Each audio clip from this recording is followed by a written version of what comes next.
one of those, anyway. Right, our last performer in the first half of the show, who will of course be back later, is Sue Johns. Her collection, Hush, is also on sale, so it's almost like Waterstones here tonight, and with much better books. Yeah. She's also working on 2 pamphlet projects. One is provisionally titled Rented, which is mainly about prostitution, and she's working on an ongoing collection inspired by trains. From Cornwall originally, living in London for quite a few years now, please welcome Sue Johns.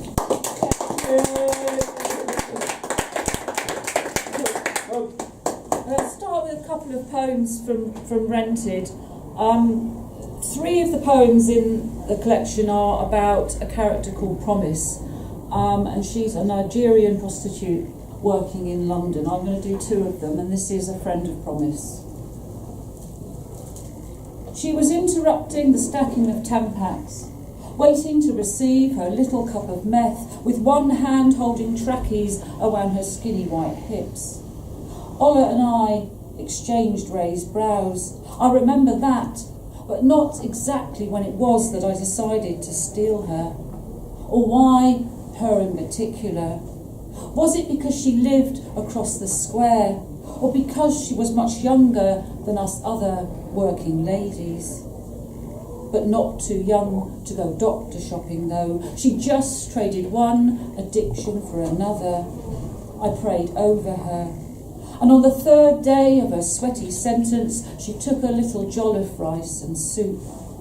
But I knew when she ate my chicken stew, the girl was clean. Clean enough to visit home, she said. Come with me to the Chilterns, fields and hills, she said. She didn't need to explain why we didn't make it. I heard it all on speakerphone, how she wouldn't bring drugs into their house and no niggers either. So we are to stay with her aunt in Southampton. I asked if we'd still get fields and hills. She said, promise, we will, and even better. She says we'll have the sea, we'll have real fish and chips, and we'll have sailors.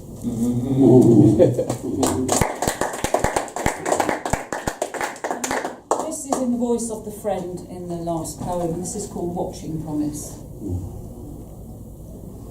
Watching Promise across the square, from under the tabby nets. It seems a client has left her a gift.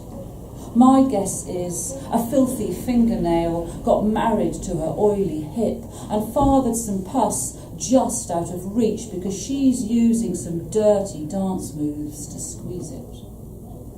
Promise knows.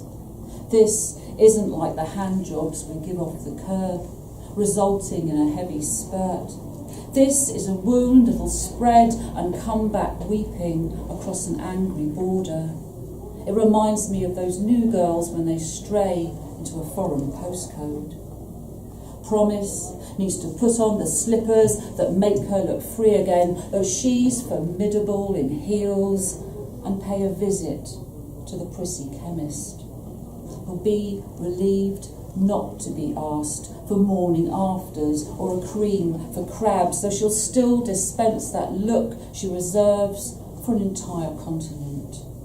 Watching Promise bounce her box braids out of there with a crash and the doorbell pinging. This is our healing time. My friend rubs antiseptic into the wet of her back fat as the square takes a communal draw to the lungs. Watching Promise unlock her milky windows and lie with her legs wide open to let in some air.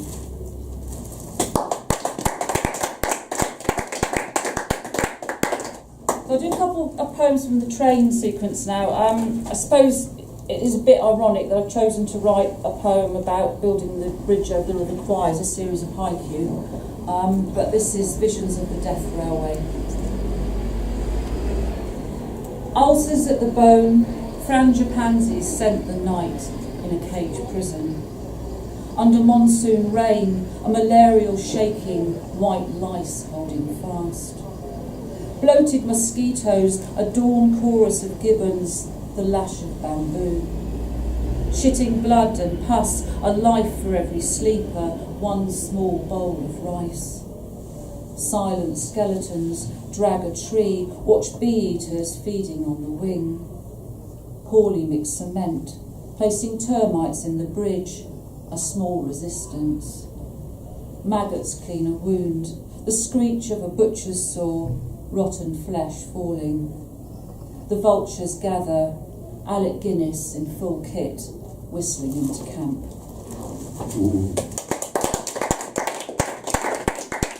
Something a bit lighter. I couldn't do a series of poems about trains without including train spotting.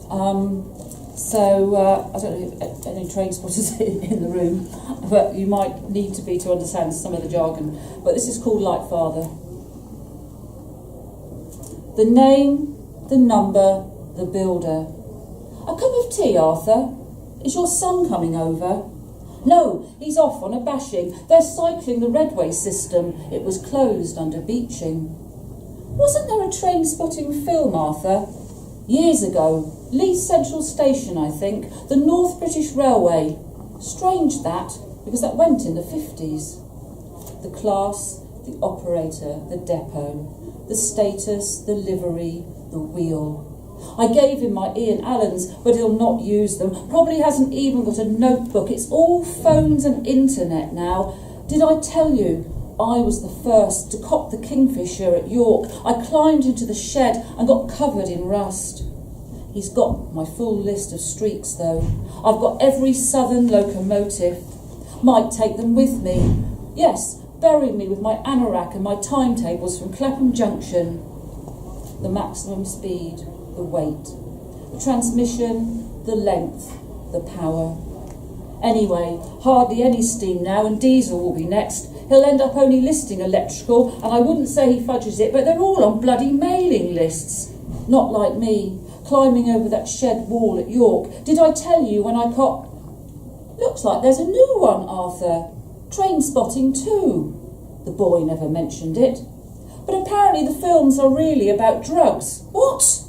Our lot don't get involved in that nonsense. The place scene, the date scene, the wagons, the arrival time, the departure time, the driver. Oh, lovely.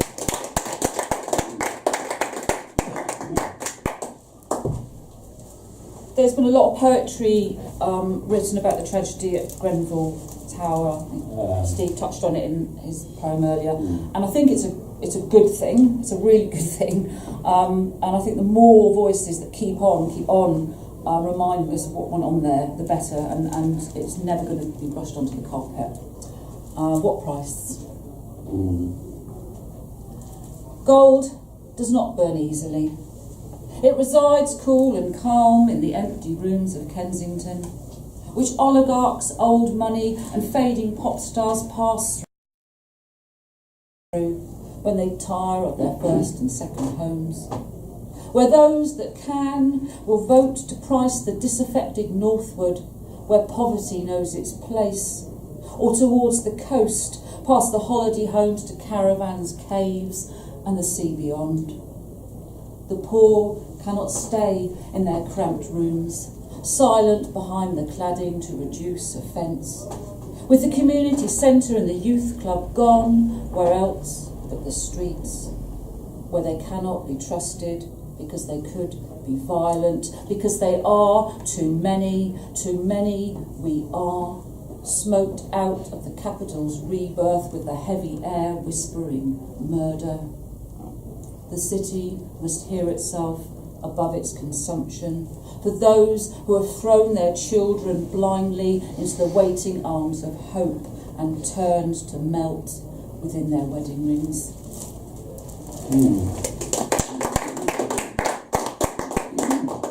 So I'd like to finish this half. This is about what happens if you share your tower block home with hamsters.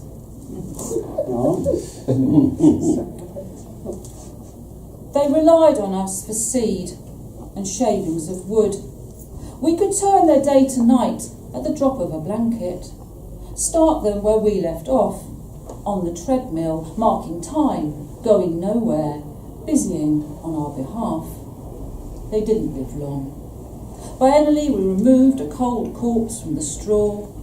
Our tower block home prevented burial. Everyone was tearful, unaccepting of the deaths. The dustbin was out of the question. We magnetised them, placed upon our fridge. Fluffy reminded us to buy butter and eggs. Honey sat stiff on the bills in red. Tiny timed the school runs. Cheeks rigor mortis held dentist appointments. But dead hamsters don't last forever. Their fur fell out, along with their eyes. Decomposing paws dropped our lives onto lino. Minus the reminders, we lost our sense of purpose. The lights went first, and then the heat. We took our children out of school, stopped shopping for food, scavenged in cupboards, opening tins with our teeth, which eventually, without due care, we lost. Communicating in squeaks, pausing to defecate in corners, we formed our wheel from bedsteads and bikes. Then, with uncut nails, we set upon the piles of junk mail and papers, constructed the ultimate nest. Thank you.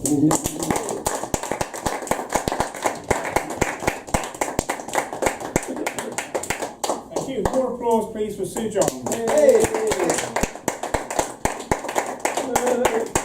Okay, so we take 20 minutes now, so we start again at 5 to 9. Ooh. And do buy some books, go and refresh your glasses, drop some money in the Macmillan bucket, etc. That's it. See you in a while. Okay.